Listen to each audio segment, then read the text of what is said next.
Digital জালিয়াতি ও আন্তর্জাতিক অর্থ পাচার রোধে সেনাবাহিনী ও পুলিশের যৌথ অভিযানে ফরিদপুরের মধুখালী থেকে মোবাইল ব্যাংকিং প্রতারণা ও অর্থ পাচার চক্রের মূল হোতাসহ ৫ সদস্যকে আটক করা হয়েছে।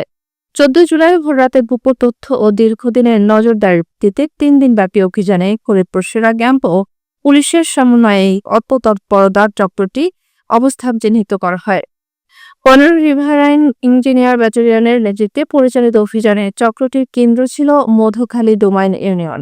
আটককৃতরা হলেন কামরুল মিয়া, অমরেশ বিশ্বাস, সোহান মালিক, হাফিজুর রহমান ও শেখ শাকিল আহমেদ। উদ্ধার করা হয়েছে শতাধিক সিম কার্ড, মোবাইল ফোন ও ইয়াবা। চক্রটি বিকাশ ও নগদ মোবাইল ব্যাংকিং এর সেবায় ভুয়া কাস্টমার কেয়ার পরিচয়ে গ্রাহকদের অ্যাকাউন্ট, পিন ও ওটিপি নিয়ে প্রতারণা করত। প্রাথমিক জিজ্ঞাসাবাদে তারা অপরাধে জড়িত থাকার কথা স্বীকার করেছে।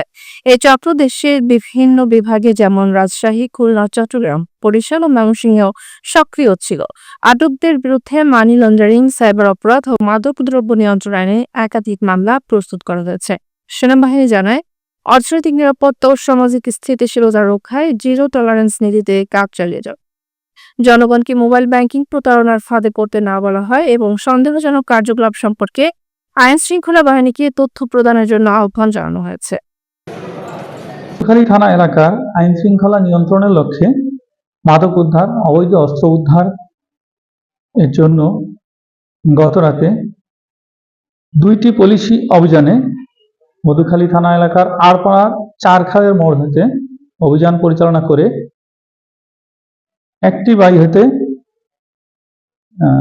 অনুমান 1 কেজি গাঁজা সহ 2 জন এবং অপর একটি অভিযানে এক বাড়ি হতে অভিযান পরিচালনা করে 600 গ্রাম গাঁজা সহ 1 জন এবং যৌথ বাহিনী অভিযানের মাধ্যমে ডোমাইন এলাকা হতে 106 পিস ইয়াবা সহ 5 জনকে, এছাড়াও বিজ্ঞ আদালতের ওয়ারেন্টভুক্ত 17 জন আসামি সহ সর্বমোট 25 জন আসামিকে ন্যায় বিচারের স্বার্থে বিজ্ঞ আদালতে প্রেরণ করা হলো।